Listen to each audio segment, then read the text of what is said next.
Senhor presidente, momento oportuno, já declaro meu voto aqui favorável. Vereador Schalco, eu vou mais ou menos nessa mesma linha. Ontem até, que falei agora há pouco aqui no meu espaço sobre o Fala Caxias que teve na região, e eu fiz já indicações desde o primeiro ano. Eu tenho inveja, uma inveja boa. Lá na Zona Norte tem, na Zona Sul não tem, eu quero que tenha também. Então eu tenho a inveja boa. Não é inveja que é lá, eu quero que o outro não tenha, eu quero ter também. Então, assim, existe o terreno lá, vereador Velocino, existe a área, tá lá anos, só jogando lixo, lixo, lixo, e eu peço, até agora nada.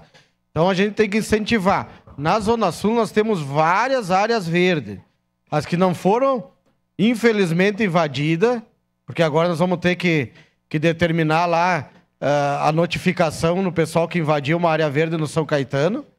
Nós precisamos que as outras sejam ocupadas. Mas ocupadas como?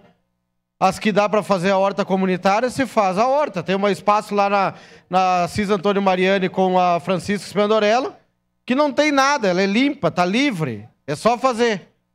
A outra área verde lá de cima do Bom Pastor 2, a gente está fazendo uma limpeza que só tinha drogado, vagabundo e lixo, e agora, graças a Deus, nós estamos limpando ela embaixo, já se enxerga de um lado para o outro e vai ficar bonito. Se Deus quiser, nós vamos pegar lá os empresários da região, vamos colocar churrasqueira, mesa, o pessoal ocupar. Então tem que ser ocupado. Não adianta ter área verde se é para ter lixo, se é para não ser ocupada. Então nós temos que incentivar, e eu quero a horta naquela região. Não vou parar de cobrar aqui enquanto não tiver. Obrigado. Obrigado, vereador.